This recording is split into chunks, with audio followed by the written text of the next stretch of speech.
నమస్తే welcome to dot news నేను Anusha. AP కమలం పార్టీ రాష్ట్ర అధ్యక్షురాలు దగ్గుపాటి పురంధేశ్వరి రాష్ట్రంలో బీజేపీ మూలాల్ని పెకిలిస్తున్నారా? సంఘ్ నేపథ్యంతో దశాబ్దాలుగా బీజేపీలో పనిచేస్తున్న వారికి ఎన్నికల్లో ఛాన్స్ లేకుండా చేస్తున్నారా? కేవలం తన సామాజిక వర్గం లేదంటే చంద్రబాబు మనుషులైతేనే బీజేపీ టికెట్లు వచ్చేలా చూస్తున్నారా? బీజేపీలో సీనియర్లకు సీట్లు లేకుండా చేస్తున్న పురంధేశ్వరిపై పార్టీలోనే వ్యతిరేకత పెరగడానికి కారణం ఇదేనా? Watch the story. రాష్ట్రంలో బీజేపీ మూలాల్ని సమూలంగా పెకిలించి వేసి తెలుగుదేశం పార్టీకి అనుబంధంగా మార్చడానికి రాష్ట్ర పార్టీ అధ్యక్షురాలు దగ్గుబాటి పురంధేశ్వరి ప్రయత్నిస్తున్నారంటూ ఆ పార్టీ ఒరిజినల్ నేతలు మండిపడుతున్నారు.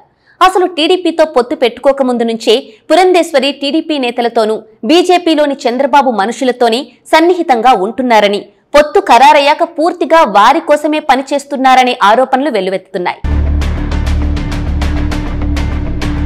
ఎన్నికల సీట్ల సర్దుబాటు వ్యవహారం మొదలైనప్పటి నుంచి దశాబ్దాలుగా పార్టీ కోసం పనిచేస్తున్న వారి కోసం కాకుండా తన సామాజిక వర్గం చంద్రబాబు మనుషులకు సీట్లు ఇప్పించడానికే ప్రాధాన్యత ఇస్తున్నారని, ఇతర సామాజిక వర్గాలను అనగదొక్కే ప్రయత్నాలు చేస్తున్నారని సీనియర్లు ఆవేదన వ్యక్తం చేస్తున్నారు. ఇదే అంశంపై రాష్ట్రంలోని పలువురు సీనియర్ బీజేపీ నేతలు కేంద్ర పార్టీ అధ్యక్షుడు జేపీ నడ్డాకు కొద్ది రోజుల క్రితం లేఖ కూడా రాసిన విషయం బహిర్గతమైంది.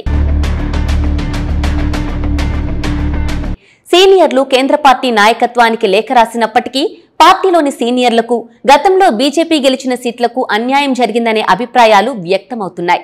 2014లో విశాఖ లోక్సభ సీటును బీజేపీ గెలుచుకుంది. ఖమ్మంపాటి హరిబాబు ఆ ఎన్నికల్లో విశాఖ నుంచి విజయం సాధించారు.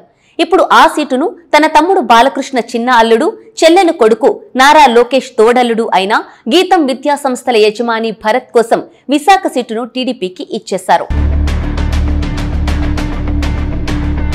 గత ఎన్నికల్లో విశాఖలో టీడీపీ తరపున పోటీ చేసిన భరత్ దారుణంగా ఓటమి చెందారు. ఇక్కడ తన కుటుంబ మనిషి కోసం విశాఖ ఎంపీ సీటు ఆశించి 2 ఏళ్లుగా అక్కడ పార్టీ కోసం తీవ్రంగా శ్రమిస్తున్న సీనియర్ నేత జీవీఎల్ నరసింహారావుకు సీటు లేకుండా చేశారు పురంధేశ్వరి. కేవలం తన సామాజిక వర్గం కానందునే జీవీఎల్ కు విశాఖ ఎంపీ సీటు దక్కకుండా పురంధేశ్వరి చక్రం తిప్పారనే అభిప్రాయాలు వ్యక్తమవుతున్నాయి. విశాఖలో పార్టీ కార్యాలయం ఏర్పాటు చేసుకున్న జీవీఎల్ కేంద్ర ప్రభుత్వ ప్రాజెక్టుల ప్రారంభోత్సవాలు, శంకుస్థాపనలకు పలువురు కేంద్ర మంత్రులను విశాఖకు రప్పించారు. వారితో వచ్చే ఎన్నికల్లో జీవీఎల్ విశాఖ నుంచి పోటీ చేస్తారని కూడా చెప్పించారు. ఎన్నికలను దృష్టిలో పెట్టుకుని అనేక సామాజిక వర్గాల వారీగా సమావేశాలు ఏర్పాటు చేశారు. జీవీఎల్ నరసింహారావు కమ్మ సామాజిక వర్గానికి చెందిన వ్యక్తి కాకపోవడం వల్లనే ఆయన్ను వ్యూహాత్మకంగా పక్కకు తప్పించారనే టాక్ విశాఖ బీజేపీలో నడుస్తోంది. చంద్రబాబు, పురంధేశ్వరి, బాలకృష్ణ ముగ్గురు మాట్లాడుకొని ఆ సీటు టీడీపీ ఖాతాలో పడేలా చక్రం తిప్పారు. పురంధేశ్వరి తీరుపై ఒరిజినల్ బీజేపీ నేతలు తీవ్రస్థాయిలో మండిపడుతున్నారు. పార్టీ కోసం కష్టపడుతున్న నిజమైన నేతలకు అన్యాయం జరుగుతోందంటూ ఆగ్రహం వ్యక్తం చేస్తున్నారు. ఆంధ్రప్రదేశ్ బీజేపీలో ఆర్ఎస్ఎస్ సిద్ధాంతాలు, బీజేపీ విధానాలు పక్కకు పోయాయనే అభిప్రాయాలు వ్యక్తమవుతున్నాయి. పురంధేశ్వరి ఆలోచనలు మాత్రమే అమలవుతున్నాయి అంటున్నారు. రాష్ట్ర పార్టీ మొత్తాన్ని పురంధేశ్వరి తమ సామాజిక వర్గానికి చెందిన వారితో నింపేసిందని మండిపడుతున్నారు.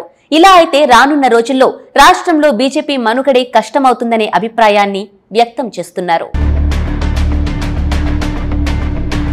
Please subscribe .news.